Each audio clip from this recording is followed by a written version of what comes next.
dans cette même situation bien avant lui et c'est passé dara xewul donc suñu continuer nii ñuy warante ñoom ci seen biir wala di galgalante wala ku nekk dem xool li la arrangé nga di ko def à la fin ñoom ñooy am problème alors ki amul problème nag visiblement mooy le candidat de Benno Bokk Yaakaar il a été investi ce week-end par deux alliés de taille AFP ak Parti socialiste Amadou Ba sur les pas de Macky Sall sur les traces de Macky Sall am nañu ko gisee noonu est-ce que yaakaar nga ne dina tàllal ba fi Macky Sall yeggoon 2019 il a été investi mu ñëw remplir à la tête du Sénégal. Bon d'abord. ñu ko investir déjà est-ce qu'ils font le poids. waaw Amadou benn affaire d'abord mooy au niveau même de l'APR pour ne pas parler de Benno c'est pas quelqu'un qui fait l'unanimité. Oui. On a vu quand même son choix avoir des conséquences comme le départ. de Boun Abdallah Dionne les départs de Boun Abdallah Dionne beaucoup de départs de Aly Ngouille Ndiaye de Mame Boye Diao entre autres donc gis nañ loolu donc ça veut dire déjà c'est pas forcément il ne fait pas l'unanimité le candidat voilà bi nga xamante ni ñëpp ñu ngi bootu ci ginnaaw consensuel au-delà aussi gis nañ ne même ki nga xamante ni mooy Abdoulaye Daouda Diallo qui est naturellement ou bien bizarrement devenu très silencieux ou trop silencieux man xaw ma ndax yéen a ngi koy dégg bon man Abdoulaye Daouda Diallo waaw depuis mais moom il dit pas qu'il soutient pas Amadou Ba publiquement mais en tout cas son silence quand même mën na indi ba muy def discours tam tudd ko woon donc mën na indi ay questions moom nangu na li ko président Macky Sall teg li tànneef président Macky Sall ànd na si mais bon c'est peut-être que suñ ko laajoon Amadou Ba ne serait pas le premier choix loolu di benn ñaar dama am tuuti naxar ak regret quoi quelque part par rapport ak Parti socialiste ak AFP est-ce que tu sais aujourd'hui man sama gis mooy les deux grands partis sont en train de mourir de leur belle mort. si yow sont en train nga toll. non sont en train xam nga dafa am lu des. jàpp ne c'est déjà fait. waaw mais xam nga peut-être comme le phénix on peut se dire du jour au lendemain peut-être il y aura un déclic mais je pense que cette fois-ci c'est fini. ñoom après les élections ils n'ont qu'à trouver un moyen sey si biir APR ils n'ont qu'à créer APR je sais pas ñu sey parce que c'est même pas bien pour ces partis-là que ñu bañ a concourir n'est-ce pas à une élection présidentielle sachant que le Parti socialiste bokk na ci les premiers partis du Sénégal yu constitué wu légalement AFP bokk na ci parti yu gënoon a am doole Sénégal parce que dem nañ fa élection def ay preuves encore une fois ñu am ay jeunes yi nga xamante ni ils sont dans le parti et ils ont mérité n'est-ce pas de pouvoir n'est-ce pas remplacer n'est-ce pas ces vieux-là qui sont des retraités mais même si en politique apparemment il y a pas de la retraite n'est pas un mot bien connu ou bien commun à tout le monde bon Aminata Mbengue Ndiaye bon moom PS quand même am na ay tête yoo xamante ni amaana mënoon nañu dem concourir contre Amadou Ba muy la même chose au niveau de l'AFP mais malheureusement AFP ak Parti socialiste man dama jàpp c'est des partis pris en otage par leur tête de file par ñi nga xamante ni mooy seeni leader nanguwuñu parti bi avancé je suis surpris par contre quand j'entends Amadou Ba dire que moom mooy le seul candidat du Parti socialiste quand même bon je sais que tontu du forox il y a le président Khalifa Sall qui se réclame comme être le légitime candidat du Parti socialiste. Des socialistes. En tout cas, il l'a répété à maintes reprises à travers ses tournées de Mottali Yéné. Donc il a répété cela. Bon, je pense que moom ak Amadou Ba ak ki nga xamante mooy le président Khalifa Sall quand même bon il faudra qu'ils s'entendent pour xool ñoom ñaar kan mooy waaw parce que en tout cas Amadou Ba contesté na nee na moom mooy le seul candidat mais vraiment c'est encore une fois regrettable des partis aussi bien structurés de par le passé ñi nga xamante ni franchement des formations politiques nga xamante ni les grands politiciens de ce pays là fa la ñu jaar fa la ñu formé ils ont fait leurs écoles là-bas à travers l'école du parti et autres mais malheureusement gis nañu ñooñu ngi nërmeelu ci ginnaaw parti bi nga xamante ni mooy APR qui n'est pas encore un parti bi nga xamante ni ñam na opposition ñam bu yàgg parce que ñoom dañuy judd rek dem au pouvoir mais peut-être tout ça va se réorganiser je me dis si Amadou Ba parvient à gagner ba pare aussi déjà Moustapha Niasse demande à ce que Amadou Ba respecte une fois qu'il sera élu, qu'il respecte, n'est-ce pas, l'AFP teg ko place am. Donc ça veut dire parce qu'il y a eu beaucoup de frustration. Oui. Si seen ànd bi dañ ko waxul, mais du côté du PS comme de l'AFP il y a eu beaucoup de frustration. Absolument. Donc en tout cas daal mu ngi noonu Amadou Ba, bon c'est un candidat boo xamante ni c'est le candidat de Benno Bokk Yaakaar. On va voir qu'est-ce qu'il va faire, quand bien même il est décrié. Je pense que les principaux adversaires de Amadou Ba aujourd'hui se trouvent dans le Benno Bokk Yaakaar. ñooñu la Amadou Ba war a lijjanti, parce que on a vu même les Souleymane Jules Diop qui sont sortis décrier, n'est-ce pas, le silence, n'est-ce pas, ne rassure pas. Voilà, donc c'est pas un candidat qui rassure. Il y a les Massali et autres aussi qui sont montés au créneau. Et je me dis que parfois on peut prendre ces sorties-là en se disant que c'est des sorties anodines, mais au fond moi je suis persuadé que ces sorties-là sont des sorties coordonnées, peut-être pour pouvoir mettre la pression à Amadou Ba, ou bien pour faire passer simplement un message. De toute façon, au soir du 25 février, bon, voilà, après cela, donc,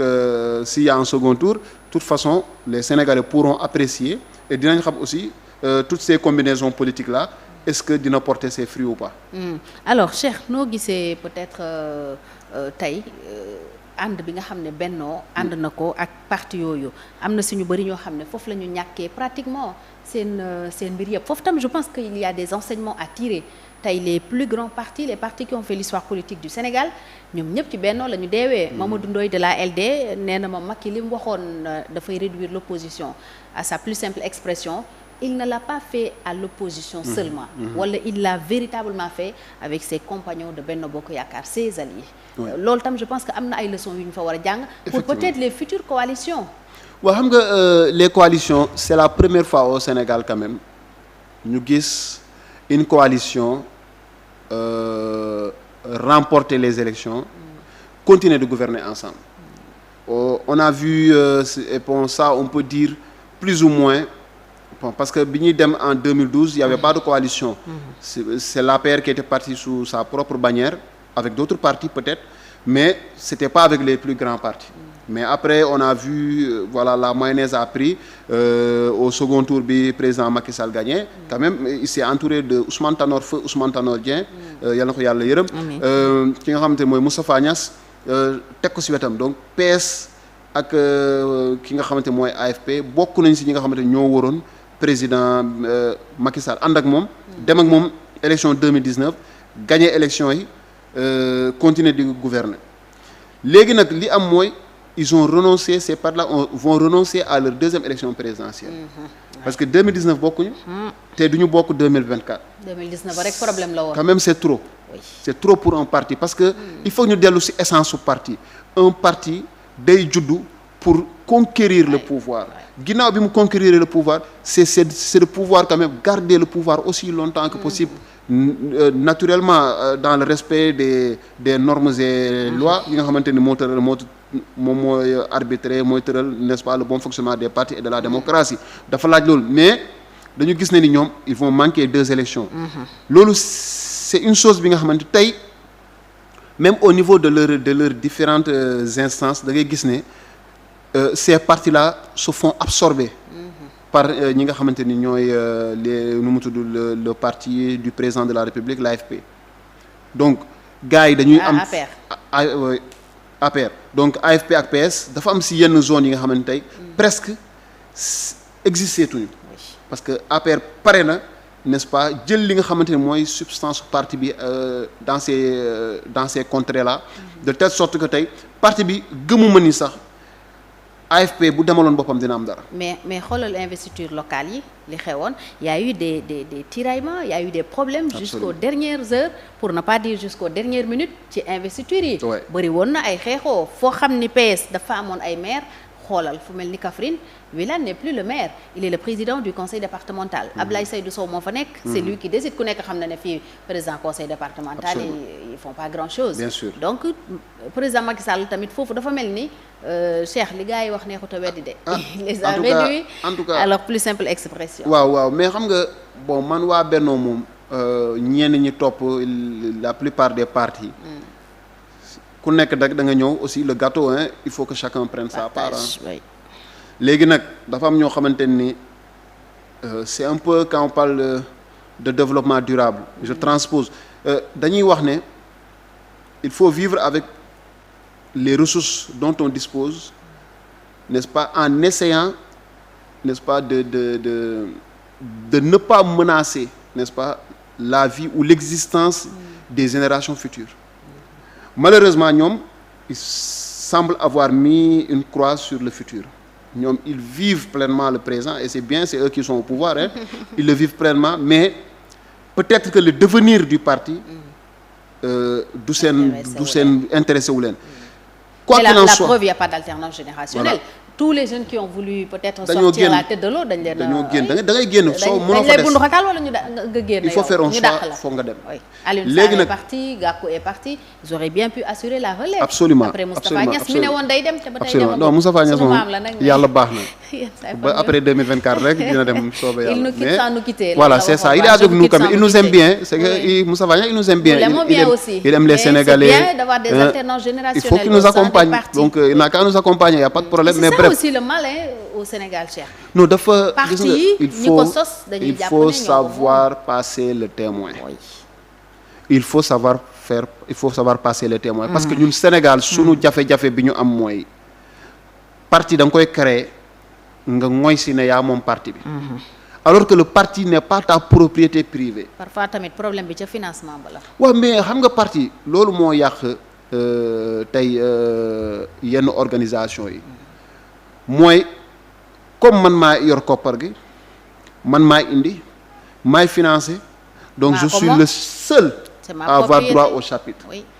Donc bu dee loolu la kon bon je ne sais pas on n'a qu'à changer ça ñu woowee ko ay daayira je ne sais pas après am benn je ne sais pas am benn jawrin boo xamante ne mooy jiitu lu mu wax ñu topp si. C'est en politique c'est pas valable en politique le bureau war na mën a le bureau politique war na mën a toog wax ak instance yëpp ñu trouver des solutions ñu def ay propositions mais même sax ay contradictions parce qu'on n'est pas tout le temps obligé d'avoir les mêmes points de vue que ki nga xamante mooy le leader emblématique. Leader mën na wax on n'est pas d'accord on remet sur la table te même si biir parti il faut qu'il y ait une certaine alternance. Tey on veut se référer aux plus grandes démocraties du monde. Mais da ngay gis par exemple le parti républicain le parti démocrate aux États-Unis ñoom lan la ñuy def mais même si seeni biir parti quel que soit sa rang da nga war a dem primaire jongante maanaam du ñu yeewu rek xool na kii moo gën a rafet wala kii moo ëpp xaalis wala kii voilà occupé na fi telle fonction ñun non il faut aller vers les instances et les militants du parti ñu tabb kenn ne ñun kii la ñu investir te ki ñu investir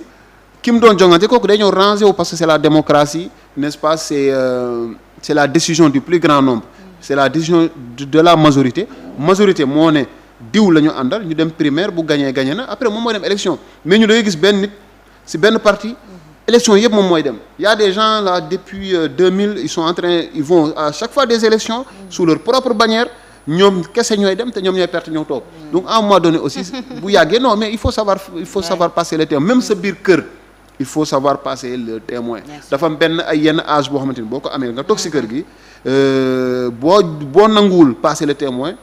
les enfants ou bien ta propre famille ñoom ñoo jël témoin bi di ko doxal te doo ci mën dara parce que à un moment donné am na loo xam ne dootoo ko mënati tey les Moustapha Niasse la alhamdulillahi rabbil alamin ils ont fait leur temps ils ont apporté ce qu'ils ont apporté au Sénégal ils ont apporté ce qu'ils ont apporté à la démocratie sénégalaise mais il est grand temps qu'ils rendent à la démocratie sénégalaise un grand service en laissant quand même ces jeunes n'est-ce pas dont les ambitions sont en train d'être étouffées n'est-ce pas par leur présence et aussi par leur manque de je sais pas nan lañ ko waxee de vision n'est-ce pas futuriste donc loolu day tax li nga xamante ni les jeunes dañuy étouffer ci parti dañuy préférer génn moo tax loo ci gis à chaque fois qu'il y a un discours nouveau à chaque fois qu'il y a un discours qui est opposé n'est-ce pas au discours qu'on a l'habitude d'entendre on voit que la jeunesse n'est-ce pas day adhérer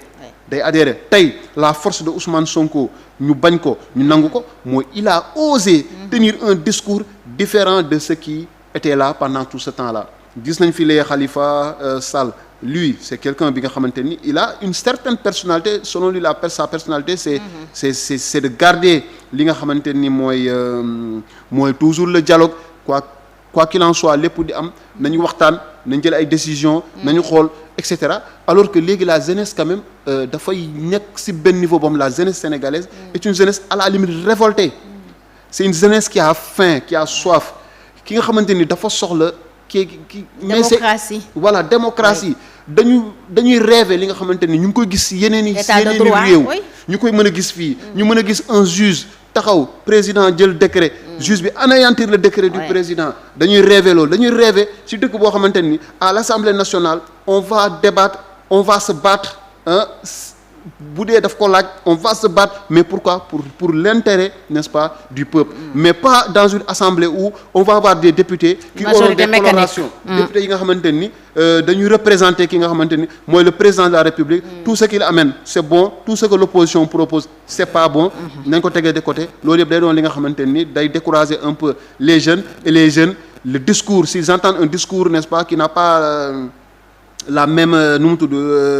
la même portée dañuy préférer dem ci yooyu noonu et c'est tout à fait légitime nous tous on veut changer quand même notre manière de vivre et notre manière de concevoir cette démocratie sénégalaise qui n'est plus forcément une référence en Afrique et loolu li ñuy wax ci parti dafay indi bokk na tey ci li tax parti yi bari parce que